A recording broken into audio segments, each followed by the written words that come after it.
We live in a complex world. There is an infinite number of ways we can miscommunicate with each other.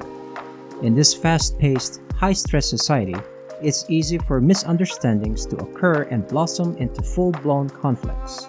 And yet, conflicts don't have to ruin your life or the lives of those around you. By learning how to effectively communicate with other people, you can greatly reduce the risks of conflict in your life.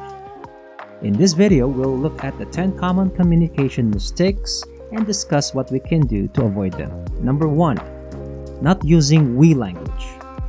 Relationships are not a competition, or at least they shouldn't be. But so many people view the other person as the enemy. They speak with the me versus you language. We need to reframe it and think of ourselves as a team. Work together, not against each other. Work to solve a problem, not to be victorious. Number 2. Interrupting. What does it say to someone when you interrupt them? It says, what I have to say is more important than what you have to say. Not a very nice message, right? People tend to interrupt out of excitement or being afraid that they will forget what they are going to say. Or some tend to do it more like a power move.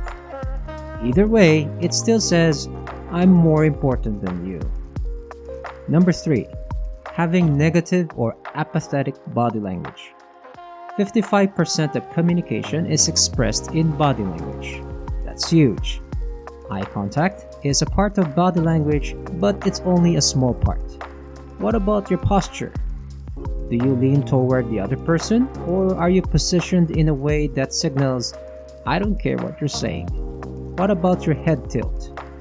What about how close or far you sit from someone? All of these send strong messages. As the saying goes, actions speak louder than words. Number 4. Not paraphrasing or restating what the other person says. Have you ever said something to someone and you had a bad feeling that they didn't actually hear what you said? Sure, they might have said, yeah, or yup, but you know they didn't really hear you. That's where paraphrasing and restating come in. Try saying something like, so, what I hear you saying is that when I'm late, it makes you worried. Did I hear you correctly? That shows to the other person that you not only heard them, but you care enough to paraphrase it. Number 5. Making assumptions before you hear the whole message. You probably have rolled your eyes at people thinking, oh, I don't have to hear the rest of this. I already know what they're going to say. Well, maybe you do, but maybe you don't. Don't do that. We don't like it when people make assumptions about what we are saying, so don't do that to other people either. Number 6. Letting your emotions control what you say. You're so angry you can barely see straight. We've all been there. But it's what you do when you're feeling that way that counts. Don't let your emotions control you. Then when your logical side has kicked in, sit down and approach the conflict with the we language. Remember, you are a team. It's not a competition. Number 7. Not asking probing questions of other people. Saying things like, tell me more about that, or so how did it make you feel? Lets the other person know that you care about them enough to ask for more information. That's called a probing question. Ask people to elaborate. It makes them feel good. Number 8. Needing to win an argument. Admitting that we are wrong is not a sign of weakness. It is a sign of maturity. No one is right all of the time. Being open about our mistakes will not take away our power. It only shows that we are the better person because we can be honest. Number 9. Attacking other people's character instead of what they say or do.